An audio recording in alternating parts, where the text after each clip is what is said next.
Hello and welcome to Darshan IAS. In this class, we are going to discuss Gottfried Wilhelm Leibniz.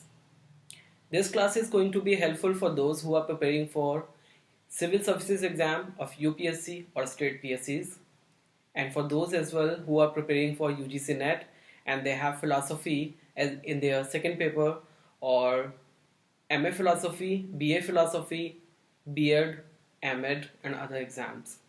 So let us start this class.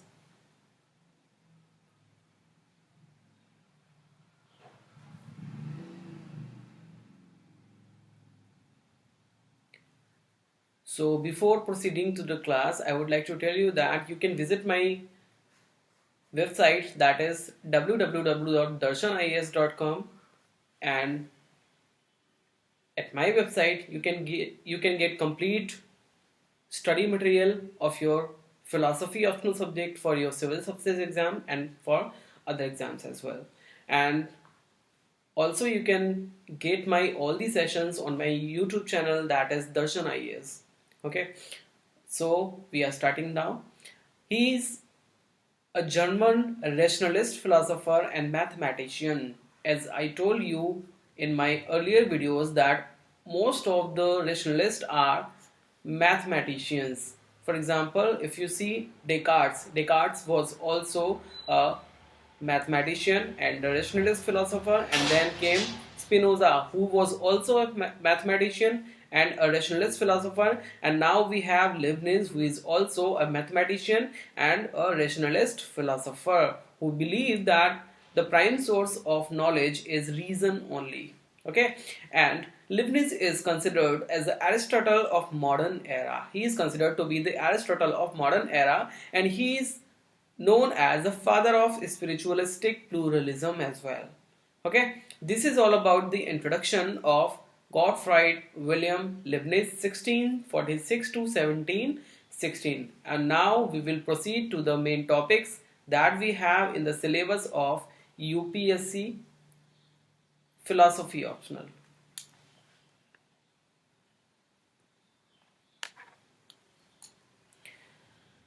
Our very first topic is monads.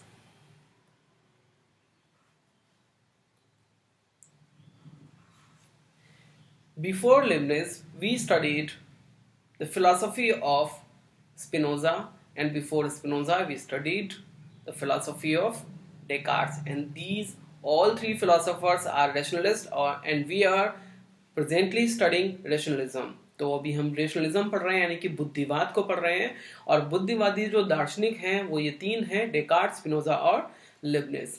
तो अभी आज जो हमारा number है वो है Leibniz का. Spinoza did not accept the dualism of mind and body of Descartes. He changed Descartes' mind-body dualism into thought and extension attributes. अब आपको थोड़ा सा पिछला रिवाइज कराता हूं. In the first video of rationalism, we studied that Descartes believes that there are dualism of mind and body. If you talk about the substance, and then the substance is divided into two parts, the first one is mind and the second one is body. Okay, तो क्या हुआ, उसके बाद में Spinoza आया था. Spinoza ने क्या किया, उसने माइंड और बॉडी के डुअलिज्म को एक्सेप्ट नहीं किया. ठीक है, जो डेकार्ट था उसने ये कहा था कि जो सब्सटेंस है वो दो पार्ट्स में डिवाइड है, पहला है माइंड और दूसरा बॉडी. यानी कि जो रियलिटी है वो दो तरह से हो सकती है, एक तो माइंड यानी कि मेंटल, दूसरा बॉडी यानी कि फिजिकल यानी कि मैटर, मटेरियल वर्ल्ड. ठीक है ना. अब इन दो चीजों को उसने बोला था और दोनों ही चीजें आपस में इंटरैक्ट करती हैं, विच इज कॉल्ड इंटरैक्शनिज्म, जैसा कि बोला था डेकार्ट ने. उसके बाद में स्पिनोजा आया और उसने दिया अपना पैरेलिज्म, क्योंकि उसने ये बोला कि माइंड और बॉडी अलग अलग नहीं है, वो एक ही है. That is only one, which is the modes or attributes of the substance, ultimate substance, which is God. ठीक है, ऐसा किसने कहा था, ऐसा स्पिनोजा ने कहा था. यानी कि जो स्पिनोजा है वो ये मानता है कि माइंड और बॉडी अलग अलग नहीं है, बल्कि वो क्या है, वो एक ही है. ठीक है, तो इसलिए उसकी फिलॉसफी को क्या बोला जाएगा, monism. Why? He believes only one substance, that is God, and mind and body are the attributes or modes of that ultimate reality of God only. Okay, तो इस तरीके से जो स्पिनोजा है वो डेकार्ट को क्या करता है, रिफ्यूट कर देता है। उसके बाद में नंबर आता है लिबनिज का। अब लिबनिज क्या करता है इसी फिलॉसफी में, आगे देखते हैं। He change Descartes' mind body dualism into thought and extension attributes. और स्पिनोजा ने क्या था, थॉट और एक्सटेंशन में चेंज कर दिया था। यानी कि माइंड को उसने थॉट बोला था, बॉडी को उसने एक्सटेंशन बोला था, और ये दोनों क्या है, एट्रीब्यूट्स हैं किसके, only one, that is all subsisting substance which is God. यानी कि इन दोनों को उसने सब्सटेंस बोल दिया था, इन दोनों को उसने एट्रीब्यूट बोल दिया था, किसका, सब्सटेंस का, यानी कि गॉड का। But the problem was that how can thought and extension being opposite attributes to each other be found in one substance that is God। अब प्रॉब्लम ये थी कि क्योंकि ये दोनों अलग अलग एट्रीब्यूट्स हैं और दोनों एक दूसरे के अपोजिट हैं, तो फिर एक ही चीज के ये एट्रीब्यूट्स कैसे हो सकते हैं, और वो चीज कौन है, वो गॉड है। गॉड के दो एट्रीब्यूट्स जो कि आपस में एकदम से अपोजिट है कैसे हो सकते हैं। फॉर एग्जाम्पल, अगर मैं कहता हूं कि मैं माइंड हूं तो मैं बॉडी नहीं हो सकता। अगर मैं ये बोलता हूं मैं बॉडी हूं तो फिर मैं माइंड नहीं हो सकता। अगर मैं माइंड भी हूं और बॉडी भी हूं, ठीक है, और मैं कौन हूं, मैं एट्रीब्यूट हूं। मैं या तो बॉडी वाला एट्रीब्यूट हूं या फिर मैं माइंड वाला एट्रीब्यूट हूं, तो दोनों ही कैसे एक दूसरे के अपोजिट हैं। तो जिसका भी मैं एट्रीब्यूट हूंगा, अगर मैं गॉड को ले लेता हूं, अगर मैं गॉड का attribute Hunga as a mind, तो फिर मैं उसका बॉडी नहीं हो सकता। अगर गॉड का मैं एट्रीब्यूट हूं एज अ बॉडी, तो फिर मैं उसका माइंड नहीं हो सकता। Is it clear? We do not get logical and satisfactory answer to this question in Spinoza's philosophy। और इसी क्वेश्चन का हमें satisfactory आंसर नहीं मिलता स्पिनोजा की फिलोसफी में। To solve this problem in philosophies of Descartes and Spinoza, Leibniz established his concept of monads। और इसी फिलोसफी, इसी प्रॉब्लम को सॉल्व करने के लिए लिबनिज ने अपनी खुद की फिलोसफी दी, which is called as monads, which is known as monads. ठीक है, अब मोनाड्स को पढ़ते हैं। मोनाड्स क्या है? He proposes this theory that the universe is made of an infinite number of simple substances known as monads. यानी कि जो लिबनिज है वो ये कहता है कि दुनिया में infinite number of simple substances हैं जिनको हम मोनाड्स के रूप में जानते हैं। These simple substances और monads are the ultimate units of existence in nature। यानी कि नेचर में, यानी कि नेचुरल वर्ल्ड में, फिजिकल, एम्पिरिकली, और जो कुछ भी आप देखते हो इस सृष्टि में, जो कुछ भी है वो सब क्या है, वो सब के सब ultimate units of existence in nature हैं। ठीक है, monads have no parts but still exist by the qualities that they have. Monads में अपने आप में, मोनाड्स के अपने आप में कोई पार्ट्स नहीं होते, लेकिन वो एग्जिस्ट करते हैं। वो एग्जिस्ट कैसे करते हैं? अपनी खुद की क्वालिटीज से जो कि उनके पास हैं, और हर मोनाड की अपनी खुद की अलग अलग क्वालिटी होती है। These qualities are continuously changing over time and each monad is unique. हर मोनाड अपने आप में यूनिक है और हर मोनाड की जो क्वालिटी है वो टाइम के साथ में चेंज होती रहती है। They are also not affected by time, और टाइम का उनके ऊपर कोई असर नहीं होता। अब ये चीज समझने वाली है। अब आप ये कहोगे कि टाइम का उनके ऊपर असर भी नहीं होता और टाइम के साथ वो चेंज भी होते हैं। इसका मतलब ये है कि टाइम उनको चेंज नहीं करता, लेकिन वो अपने आप से, अपने आप को सेल्फ सब्सिस्टिंग होते हैं, वो अपने आप को खुद से चेंज करते हैं समय के साथ साथ। ठीक है, मोनाड्स आर सेंटर्स ऑफ फोर्स। मोनाड्स क्या है? अपने आप में सेंटर्स ऑफ फोर्स है। The substance is force. तो इसका मतलब क्या हुआ? जो सब्सटेंस है वो फोर्स हुआ, क्योंकि मोनाड्स अपने आप में फोर्स है। जो मोनाड्स है वो अपने आप में सब्सटेंस है, और जो मोनाड्स है वो क्या है? वो सेंटर ऑफ फोर्स है। इसका मतलब मोनाड्स जो है वो क्या है? Substance is force. तो जो मोनाड्स है वो सब्सटेंस बन गए, और सब्सटेंस क्या है? Substance is force. While space, matter and motion are merely phenomenal. जबकि हम स्पेस को देखते हैं, स्पेस का मतलब कोई भी स्थान, मैटर को देखते हैं कोई भी फिजिकल चीज, मोशन को देखते हैं कोई भी मूवमेंट, आर मेरली फिनोमिनल। और ये सब क्या होते हैं? ये सिर्फ और सिर्फ फिनोमिनल होते हैं। और इसमें अगर कोई फोर्स देने वाला है, that is only the centre of force which is called substance and which is full of force। Clear?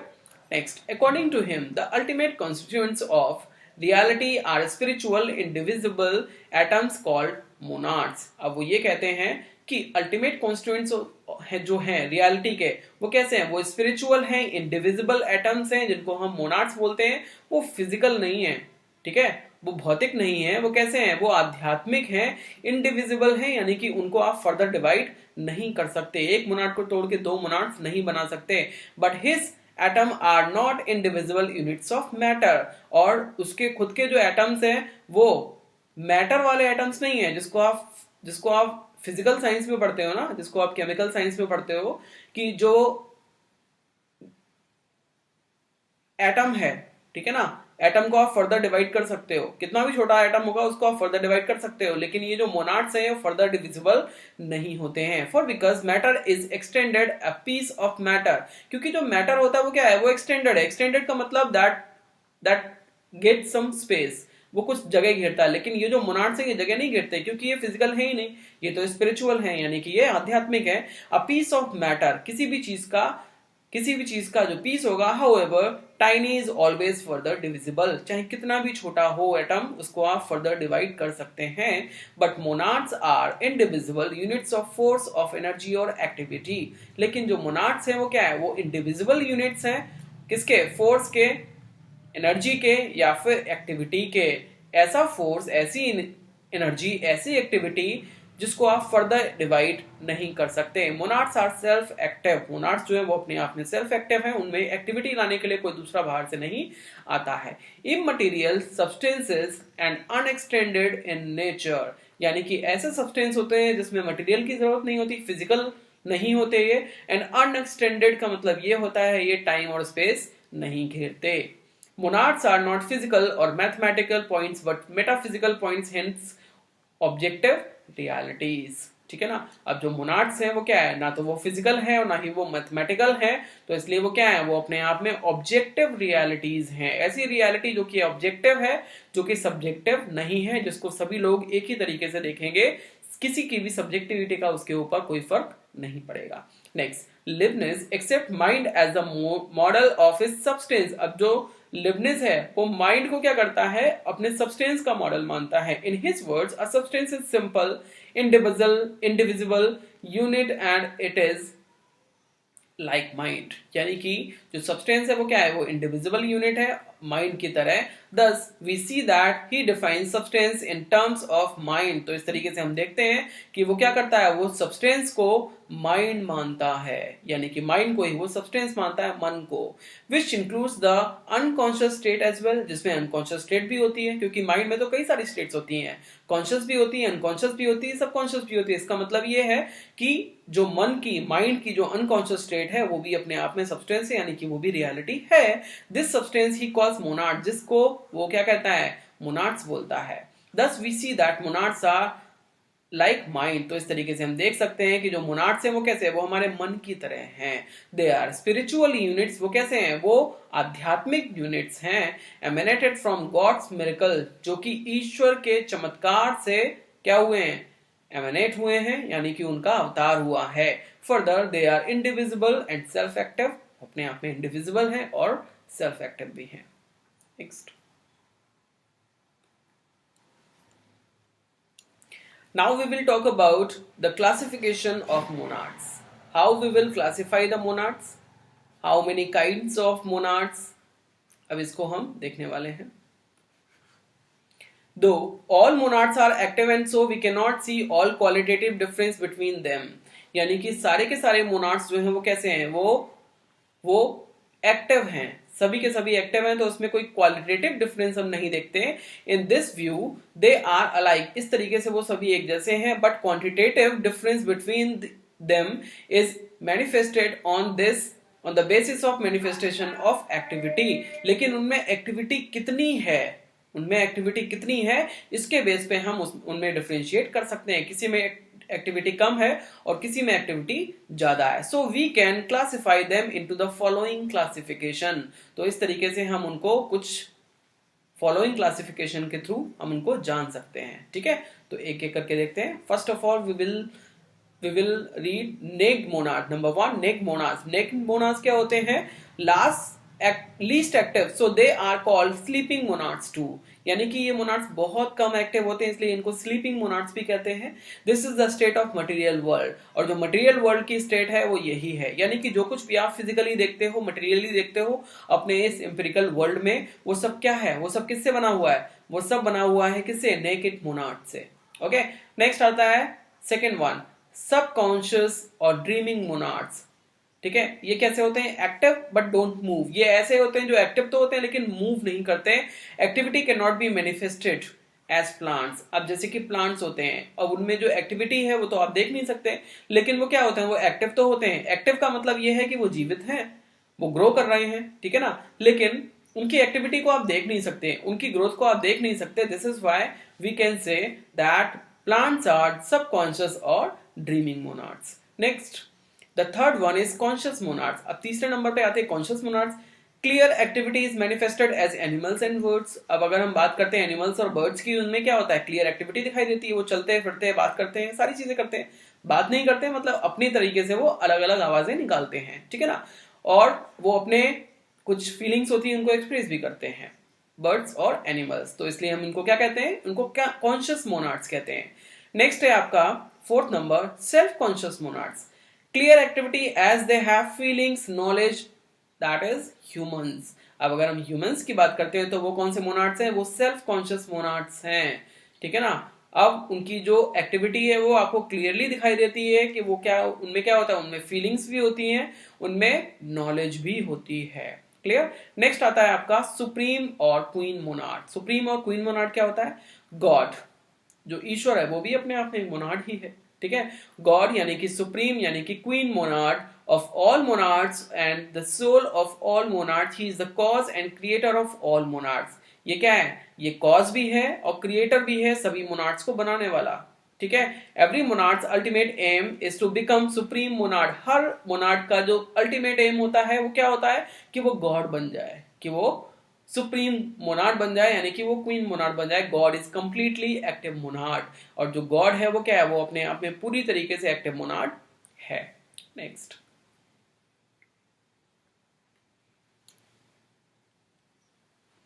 now we will talk about the characteristics of monads.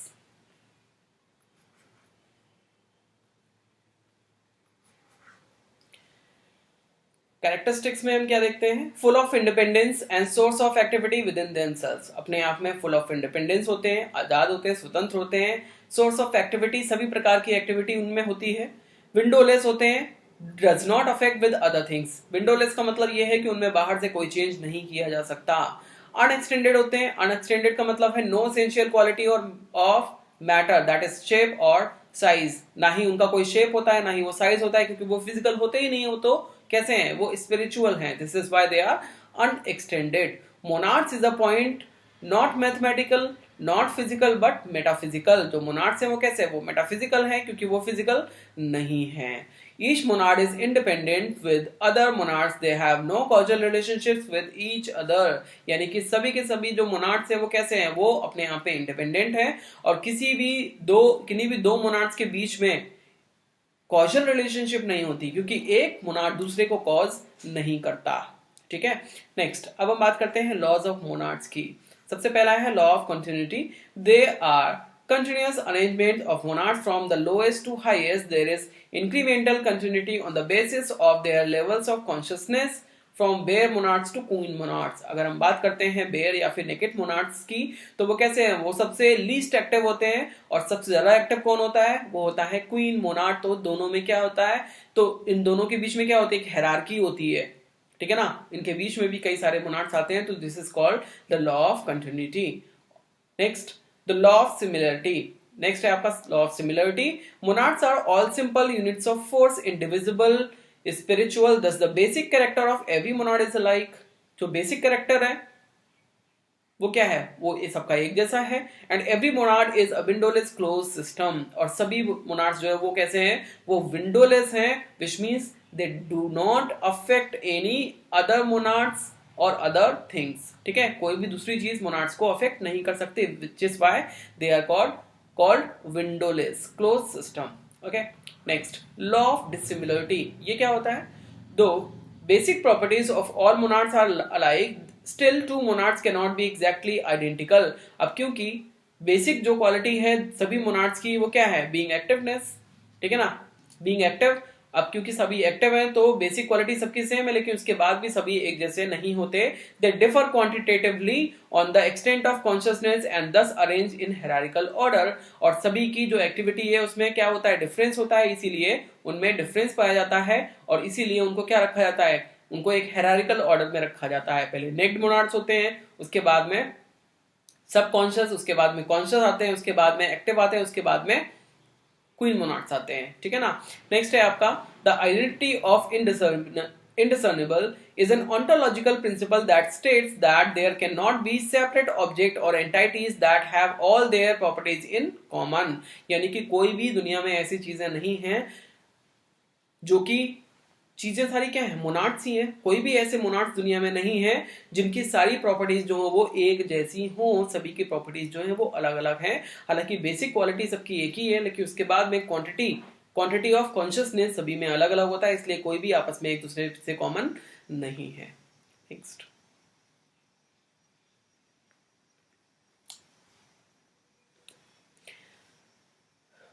Next है आपका principle of conservation of force.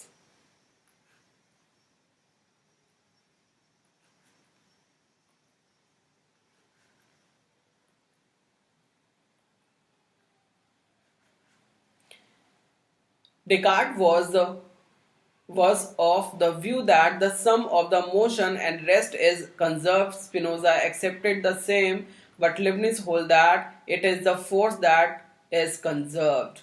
This view is held by modern physics too.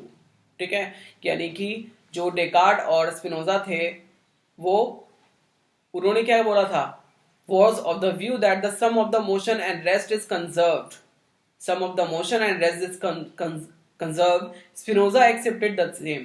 Spinoza और Descartes दोनों ने इस बात को माना था, but Leibniz holds that it is the force that is conserved. अब जो Leibniz है वो ये बोलता है कि जो फोर्स है उसको कंजर्व किया जाता है. ठीक है ना. This view is held by modern physics too. और इस व्यू को जो मॉडर्न फिजिक्स है वो भी मानती है. नेक्स्ट, अब now we will discuss mind body relationship, जिसको हमने डेकार्ट और स्पिनोजा की फिलॉसफी में भी पढ़ा था. जो डेकार्ट की फिलॉसफी थी उसमें हम उसको क्या बोलते थे, उसको हम इंटरैक्शनिज्म बोलते थे, क्योंकि वो ये बोलता है कि माइंड और बॉडी अलग अलग है, दोनों आपस में पिनियन ग्लैंड के थ्रू आपस में इंटरैक्ट करते हैं. This is why his philosophy is called interactionism. और Spinoza used to say that whether the mind and body are the same, identical, and they are equal to each other and they are parallel. This is why his philosophy is called parallelism. And Leibniz sets a new theory regarding this, which is called pre-established theory, pre-established harmony. अब ये pre-established harmony क्या है mind और body की, इसको एक बार हम देखते हैं. Leibniz theory of pre-established harmony is a philosophical theory about causation under which every substance affects only itself. अब वो ये कहता है कि जो भी चीज है वो सिर्फ और सिर्फ अपने आप को अफेक्ट करती है, but all the substances, monads in the world nevertheless seem to causally interact with each other because they have been programmed by God in advance to harmonize with each other. और क्या होता है, सभी के सभी जो मोनाड्स हैं वो आपस में एक दूसरे से कॉजली रिलेशनशिप में दिखाई देते हैं, लेकिन वो होते नहीं हैं. क्यों?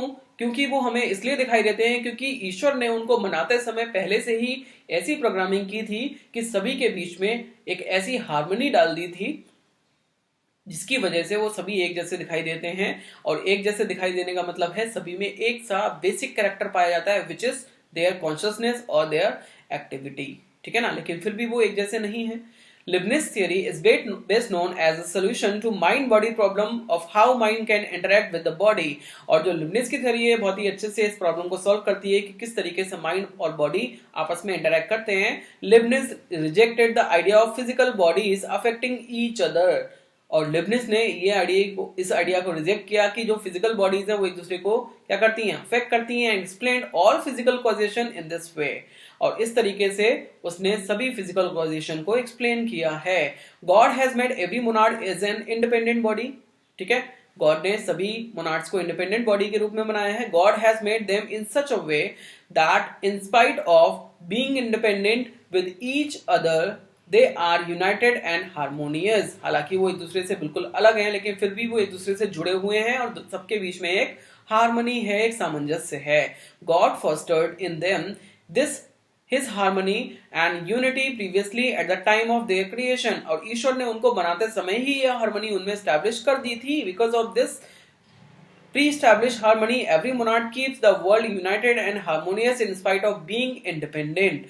अब इसी हार्मनी की वजह से ईश्वर ने जो उनमें डाल दी थी उनको पैदा करते समय, उनको बनाते समय, और इसी हार्मनी की वजह से हमें पूरे सृष्टि में सारी चीजें ऑर्डर में दिखाई देती हैं, सारी चीजें एक दूसरे से जुड़ी हुई दिखाई देती हैं। This harmony is inclined in monads' nature, और ये जो हार्मनी है ये मोनार्ड्स के नेचर में होती है।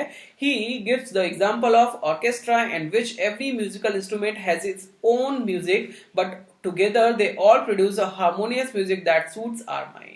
ठीक है, अब ऑर्केस्ट्रा का एग्जांपल बहुत अच्छा है कि जितने भी इंस्ट्रूमेंट्स होते हैं सबका अलग अलग म्यूजिक होता है, लेकिन फिर भी वो सारे मिलके क्या बनाते हैं, एक बैंड बनाते हैं। और जो बैंड है वो हमें एक ऐसा म्यूजिक देता है जो हमारे माइंड को क्या करता है, शांति देता है, हमें बहुत अच्छा लगता है सुनने में।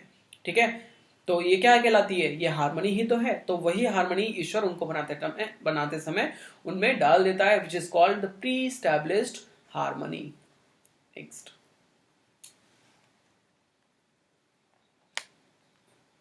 अब इसको एग्जांपल से देखेंगे हम।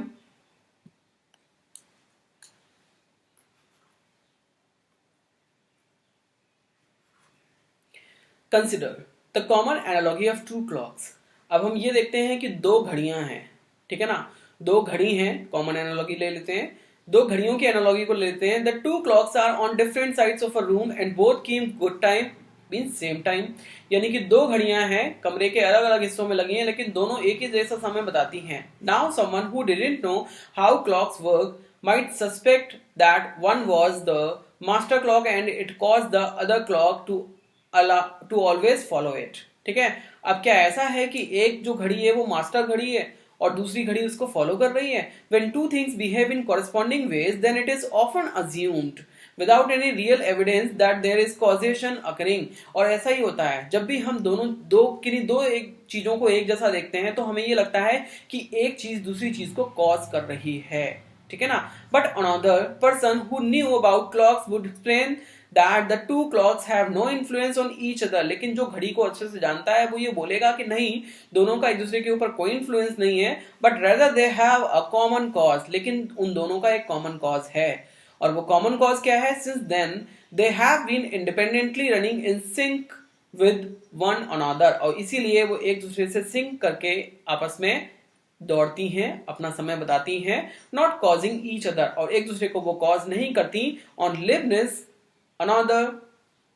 लिबनिस view every monad is like a clock. अब वो जो लिबनिस है वो ये कहता है कि हर मोनाड जो है वो एक घड़ी की तरह है, behaving independently of other monads, दूसरे मोनाड से इंडिपेंडेंटली बिहेव करता है। Nevertheless God synchronises every monads with each other. उसके बाद भी जो ईश्वर है वो क्या करता है, सारे मोनाड्स को आपस में एक दूसरे से सिंक्रोनाइज कर देता है, according to this his vast conception of the perfect universe. अब वो उसका जो भी परफेक्ट यूनिवर्स का जो वास्ट कॉन्सेप्शन है उसके अकॉर्डिंग वो मोनाड्स को आपस में क्या करता है, उनको हार्मोनाइज कर देता है, उनको सिंक्रोनाइज कर देता है। इसलिए हमें ऐसा लगता है कि सारी चीजें एक दूसरे से जुड़ी हैं, जबकि वो अपने आप में अलग अलग इंडिपेंडेंट है। सारे मोनाड्स अपने आप में अलग अलग काम कर रहे हैं, they are windowless system. Okay, next, estimate.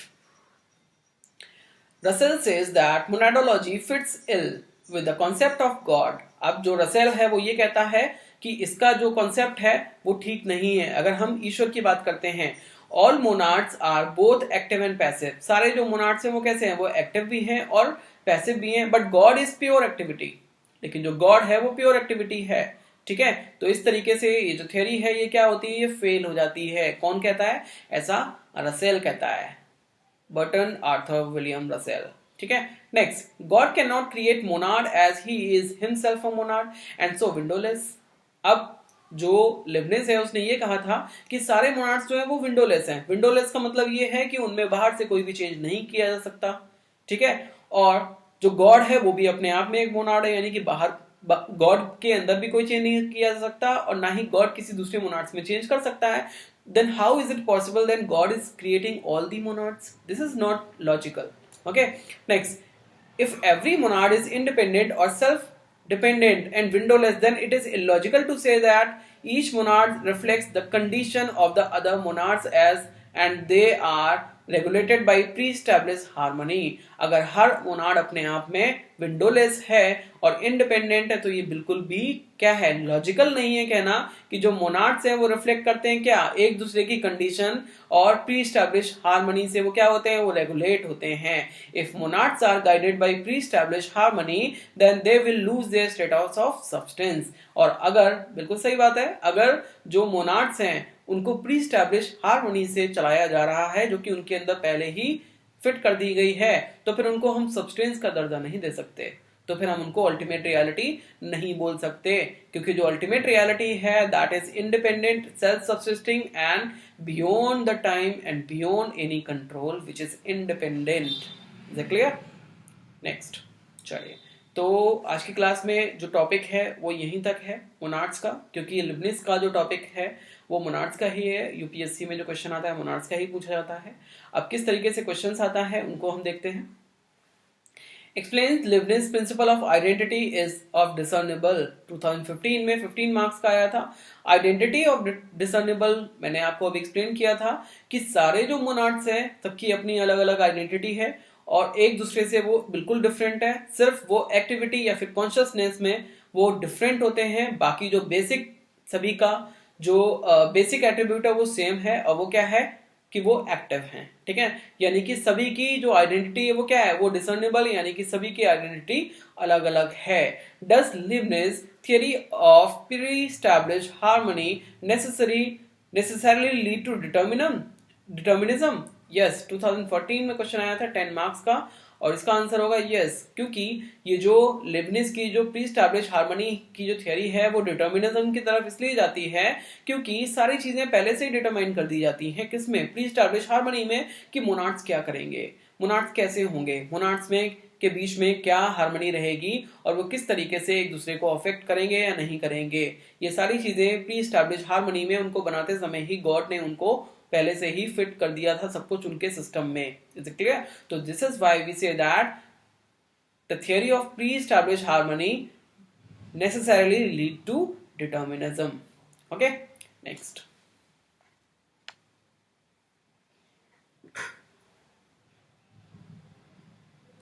Next question, give a critical account of Leibniz.